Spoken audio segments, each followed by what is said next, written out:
Muy bien, comenzamos hablando de lo que es situación general vinculada a batallas por la custodia. Ayer y antes de ayer presentamos un caso específico, pero en este caso invitamos a una abogada y a un psicólogo para que nos ayuden a interpretar cómo funcionan estos casos en general. No vamos a hablar de este en particular porque ellos no están vinculados a ese caso. En esta situación lo que queremos hacer es obtener información que nos permita de alguna manera entender cosas que ayer y antes de ayer nos golpearon muy pero muy fuerte. Nos acompaña la abogada de familia Cristina Lago. Muy buenas noches. Muy buenas noches. Gracias por acompañarnos. Gracias a usted. Está con nosotros el psicólogo Alfredo Hernández. Muchísimas gracias por estar aquí, Alfredo. Buenas noches, Pedro.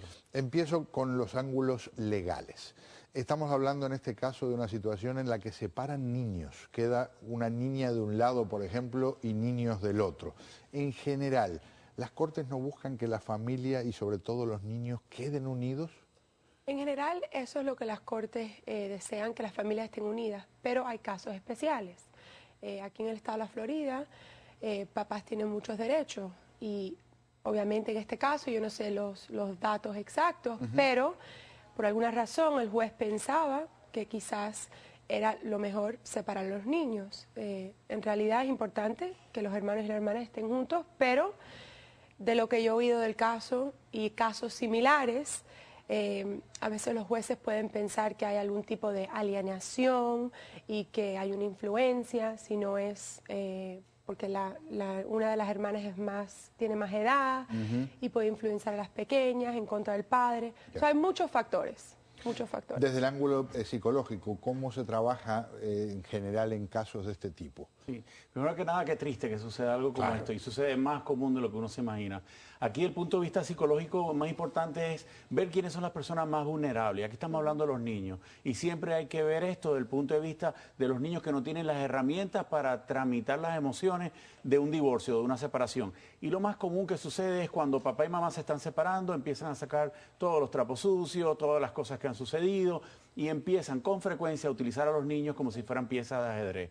El adulto, uno tiene más herramientas para poder entender lo que es el sufrimiento y manejar la emoción de rechazo, de crítica, pero un niño en ese momento, sobre todo cuando tiene una edad de 8 años, no entiende por qué papá y mamá se están peleando y con frecuencia terminan ellos echándose la culpa, y ahí es donde viene el problema, porque estás causando una herida a un niño pequeño que no tiene las herramientas para procesarlo adecuadamente. Entonces, como adultos, lo que tenemos que preocuparnos siempre es cómo mi hijo o mi hija va a procesar esta muerte, porque es el final de una familia como ellos conocen. Tiene que verlo de esa manera, ¿no? Es la muerte donde ya papá y mamá no están juntos, ahora se odian. ¿Tendré yo que ver algo con esto? Y es lo que usualmente en psicología tratamos de atender primero, los más vulnerables.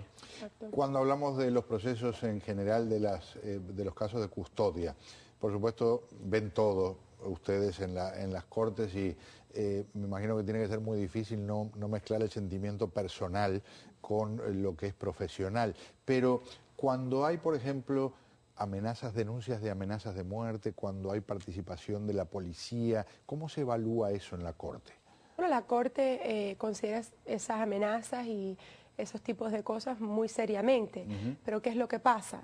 Hay que traer la evidencia a la corte, ¿ok? Y los jueces analizan la evidencia. Y desafortunadamente en estos casos de familia, en muchas ocasiones, se convierte en una discusión que la mamá dijo esto, el papá dijo lo otro. Palabra contra palabra. Exacto. Entonces los jueces tienen que separarse y tratar de ser neutral y decir, ok, ¿cuál es la evidencia? ¿Okay? Y hablando de la violencia doméstica, es un factor que se considera seriamente, pero en realidad lo que se ha visto aquí, especialmente en la Florida, es si hubo violencia en contra de los hijos, ¿ok? Quizás hubo un historial o un incidente de violencia entre madre y padre, pero la corte no va a quitarle a un padre su derecho de visitación simplemente por unas ocasiones de violencia con mamá, ¿ok? Las va a estudiar cada caso y la corte quiere que los papás tengan relación con sus hijos.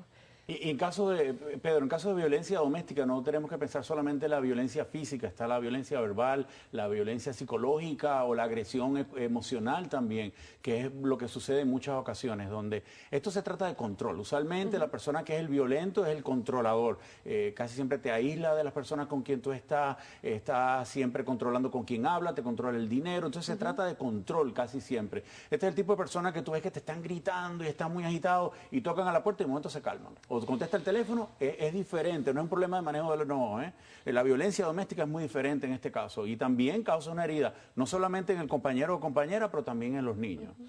Una oportunidad para aprender en este caso. Les agradezco profundamente su presencia aquí con nosotros. Muchísimas gracias. Gracias. Vamos a una pausa. Al regresar vamos a explorar más de lo que les decíamos hace instantes en los titulares. Vamos a hablar del caso